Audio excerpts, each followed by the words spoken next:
Oh my gosh. Homemade marshmallows. Would you like to learn how to make them? Keep watching.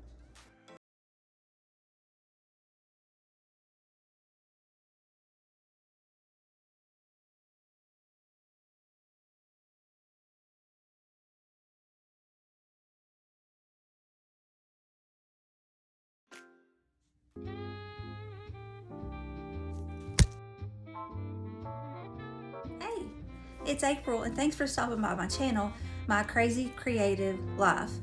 Today will be day 4 of our 14 Days of Valentines. And what I have planned today is marshmallows. Have you ever made homemade marshmallows or wanted to make homemade marshmallows? Well, I have. I've just never, I don't know. I really don't know if I thought it would be too big of a mess or I don't know what stopped me. But anyway, today I'm not letting it stop me, and we're actually going to make strawberry marshmallows.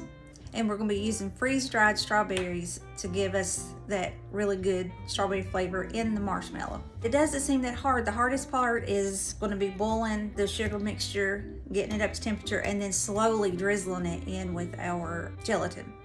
That's going to probably be the hardest part of this, and that's not that hard. As far as ingredients, it looks like pretty much all we're doing, we'll be covering it with a mixture of powdered sugar and cornstarch, and that kind of helps keep it from sticking together and sticking to anything it touches, basically. Because you know marshmallows, when they're kind of warm, they are very sticky. We'll be using the freeze-dried strawberries, and we'll be grinding those up here in a little bit. As far as the sugar mixture, it's just 2 cups of sugar, 2/3 cups of light corn syrup, 1/2 cup of water, and 1/4 cup of salt. And before that, you just put 3 packets of gelatin, the unflavored gelatin. You put 3 packets of the unflavored gelatin into your bowl with a 1/2 cup of water and let it bloom. So it will bloom while we're doing everything else. I'm excited. I hope you're excited, and I hope it turns out, because I've never done this before. So far, all of these recipes I've made, I've never done them before. So we're learning together. And one more thing before we get started. If you've noticed, if you have been following along and you've been watching my videos, and if you've already watched day number 2, where we made the Cupid bots, and I look like I'm wearing the same outfit, well, yeah, I am. This is actually the same day. I know Saturdays and Sundays are always, somewhat busy. So I didn't know for certain if I'd be able to make a video on Saturday and Sunday. And I've promised you all 14 videos, one each day of a Valentine dessert. And I'm keeping my word. So I'm making 2 videos today, and I will be releasing this one on Saturday, which is the day you're watching it. So happy Saturday to you. So anyway, with all of that being said, let's get started. I forgot to tell you the recipe. This one, I did not get it on Pinterest. I just searched it on the internet, and it is from whiskedawaykitchen.com. That's kind of cute, whisked away, but whiskedawaykitchen.com. And I will have this recipe linked in the description box below. And her first step is 1/4 cup of powdered sugar. So it's going to be equal parts. So 1/4 cup powdered sugar,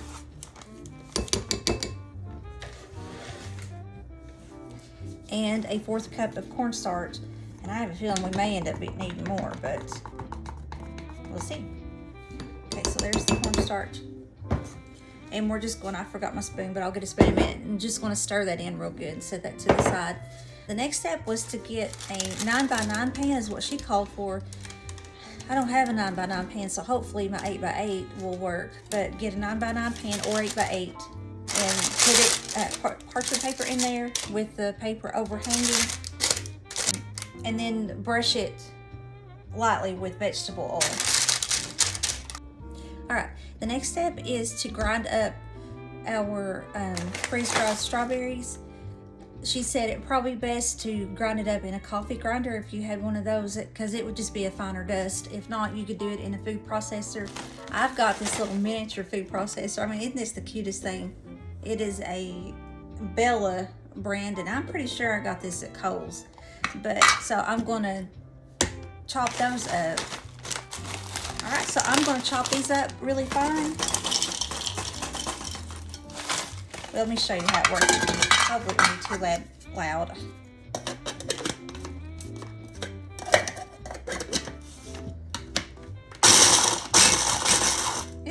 cute? So I'll get these chopped up and then we'll be back. I think this is why that she recommended the coffee grinder, because it does have some, oops, sorry. It's got some fine bits, but it's got some chunky bits still in there too. But she said she actually liked the chunky bits in her marshmallows. So, okay, there's the finished product.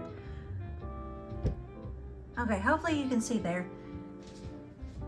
All right, what we're doing next, we're taking 3 packets of the gelatin and 1/2 cup of water. So I'm gonna put the water in my mixer. I've got my big mixer out this time. And then we're just gonna sprinkle this gelatin over top. And then we're gonna put on our whisk attachment. Hey, I wanted to cut in here and take a minute to tell you, in case, you know, maybe you're just a brand new cook and you've not been told this yet. For the sugar recipe, of course, we're gonna boil, and you need a thick, heavy bottomed saucepan, something like that. This one's February and I got it at Walmart many years ago, but it's one of those really thick, it's, you know, somewhat heavy, but those thinner pots where the temperature gets so high, let me get you back over here to my face. But where the temperature gets so hot, those little thin pots, they just can't handle it. It can cause either your sugar syrup or whatever that you're boiling, caramel, whatever, it can either cause it to burn or it can actually even burn up your pot. So if you're going to do something like candy, caramel, anything like that, make sure that you have a thicker, heavy bottomed saucepan. All right, so let's get back to it. I've got my sugar syrup going. It is 2 cups of granulated sugar, 2/3 cup of light corn syrup, 1/2 cup of water, and 1/4 teaspoon of salt. And I'm just going to tell you with the corn syrup, if you've not heard this either, if you take some nonstick spray like your Pam or whatever, and you spray your measuring cup lightly before you put your corn syrup in it, for the most part, it should just come on out, and I'm going to show you. But it takes 2/3 of the syrup. I've got my burner on high, and we're going to let this come to a rolling boil. That's hard to say for me, but we're going to stir it, you know, pretty much constantly, so that way it doesn't burn. We are going to stir this mixture together, and then it will come to a rolling boil. And you need a candy thermometer or some sort of a thermometer, and we need it to get to 240 degrees Fahrenheit. And once it reaches that temperature, then we'll go on to the next step. Hey, this is April cutting back in here again. This is why it's important to read your recipe over and over if you've never made it before.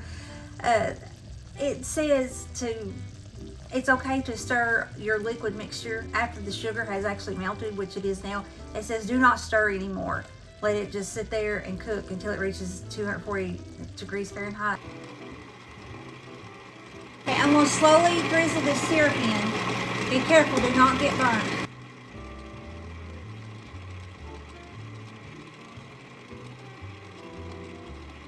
Looks like everything is incorporated. Not sure how much of it you can see. So now we're going to turn the mixer on high, and we're going to let it beat for about 8 to 10 minutes. And that way it's going to whip all that air in there, and that's what will turn it all fluffy and light.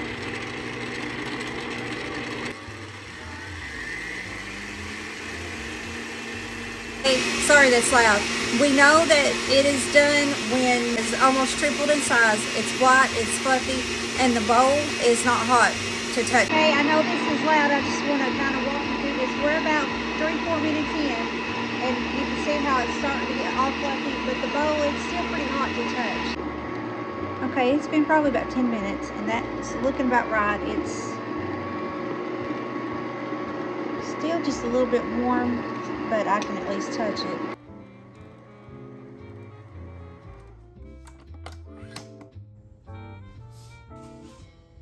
Now just as soon as I get these strawberries in and get them good incorporated, we're going to put them in our prepared pan.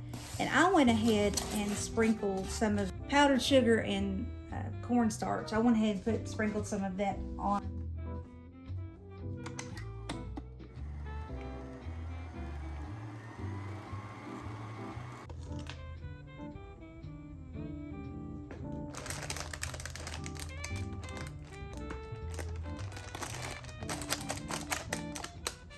Wow, is this really sticky? We kind of knew it, but I don't think I realized it's going to be this bad. It said it, that you may have to use some oil.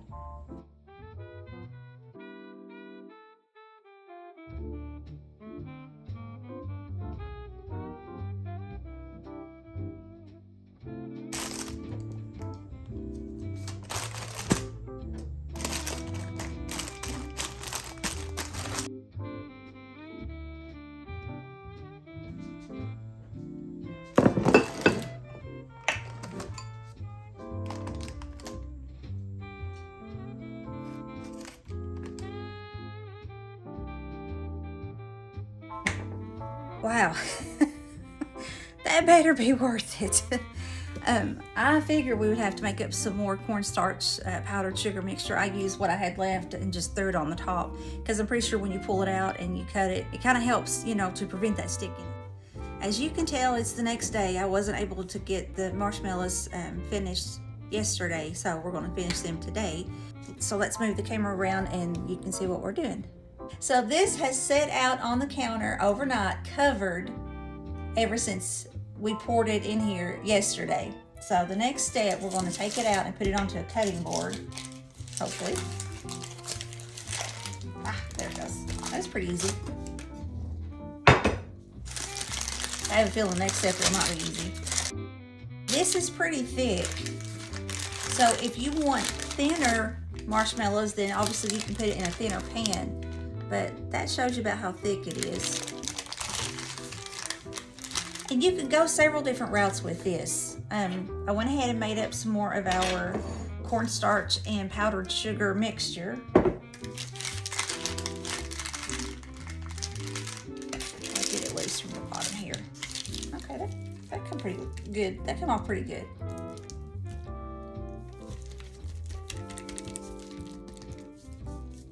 I'll just a lot of this off. Okay, as I said, you go several different routes with this. You can either use a cookie cutter to cut out whatever shape you want, or you can just cut it in squares.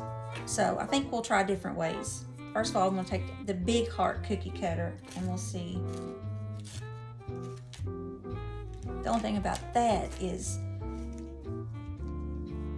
okay, for one, it's hard to cut through. Do I even have it on the right side? Yeah, I've got it on the right side.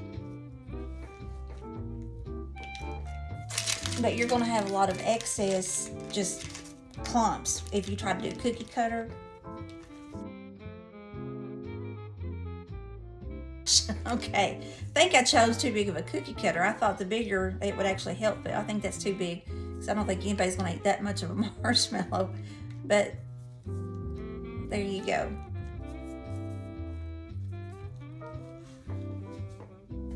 Okay, so that's one way. The other way is just cutting out in squares.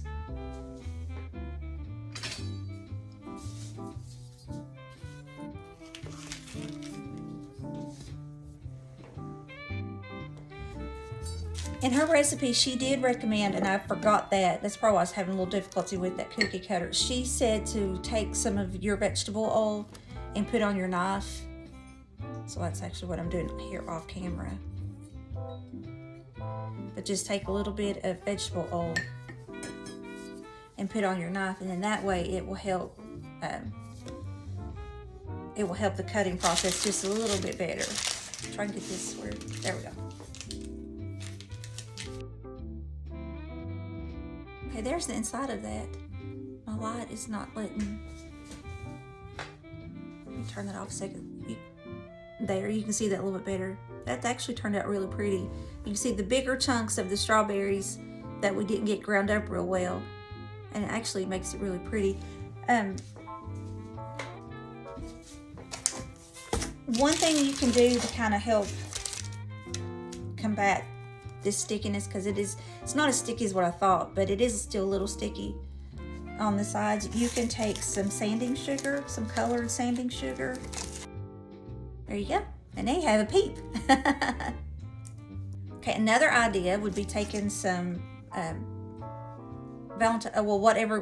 today would be Valentine's, but if you've done this for another holiday, whatever sprinkles you want, but you could take some sprinkles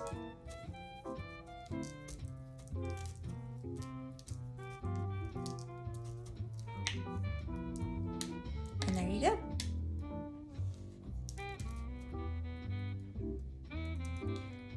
I would press them down though, because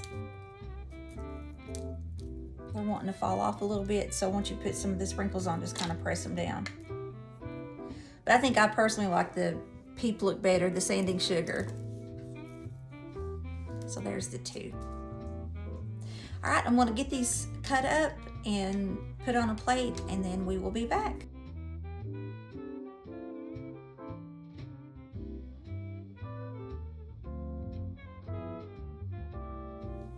All right, we are back. Well, I've got all of the marshmallows cut up. I didn't like the sprinkle, so I didn't do any of the rest of them sprinkles. I did them all of that sanding sugar. It was easier, it looks better. Like I said, it kind of looks like Peeps, except for square Peeps. But there's the final product. Okay, so we'll do a test taste. My oldest daughter, well, if you watched my videos, my first few videos, you would see I was talking about my baby girl being sick.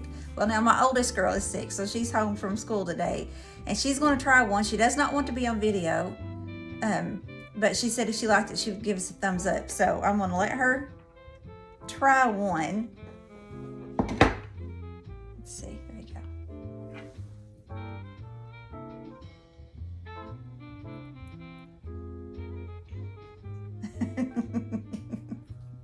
And of course, Benji thinks he should have one too.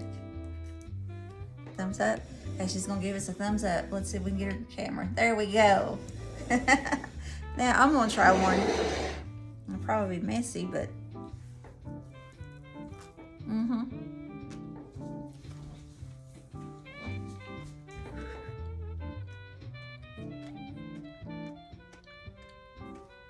All right, that's actually really good. The freeze-dried strawberries, it gives it a really deep, rich strawberry flavor, I guess you could say. And then the sanding sugar is just candy, basically. So that was a lot of mess, and it was kind of hard, and I even thought there for a minute that my mixer broke on me. But I think it might be worth it. You can't really taste like in store-bought Peeps or store-bought just regular marshmallows. It doesn't have that, I don't know, that fake taste or that artificial stuff that they use, preservatives that they use. You know, obviously it's homemade, so we're not going to have that. So it actually is pretty good. So I think I would make these again. But some of my takeaways from this, I probably would not do the cookie cutter cutouts. If you've seen, I don't know, because I've got it fast forwarded. So, but if you've seen, that big heart that I originally cut out, I didn't like it. So I just cut it up too. My daughter said I broke the heart. But anyway, my takeaway would be, if I wanted to do cutouts, that I would most certainly put this in a bigger pan, maybe like a cake pan, but just a bigger pan. That way your marshmallow itself is thin, because you know, you can see that's pretty, let me get it up here right, that's pretty thick. So it's not easy for cookie cutters to go through something this thick and actually look like anything. So if you want to do that, do this a lot thinner. Also, my other takeaway from this, you definitely need the cornstarch powdered sugar mixture in the beginning. As you've seen earlier in this video, it's very, very sticky. So that kind of helps. The oil helps and the powdered sugar helps. But once I took it out, I dusted off the powdered sugar and cornstarch mix, but I don't think I dusted it off enough. So it might be good to get like just a like a paintbrush, but that's just primarily for kitchen. Well, obviously primarily, but primarily for your kitchen. And use that, something a little bit stiffer, to kind of get through some of those nooks and crannies and get some of that powder off, because the bite I had, it was on the edge, and you could actually taste that mix on it, and that kind of was a little bitter, I guess, the cornstarch was. But anyway, so that's what I would do if I made these again, and I probably will. So thank you for watching day 4 of 14 Days of Valentines.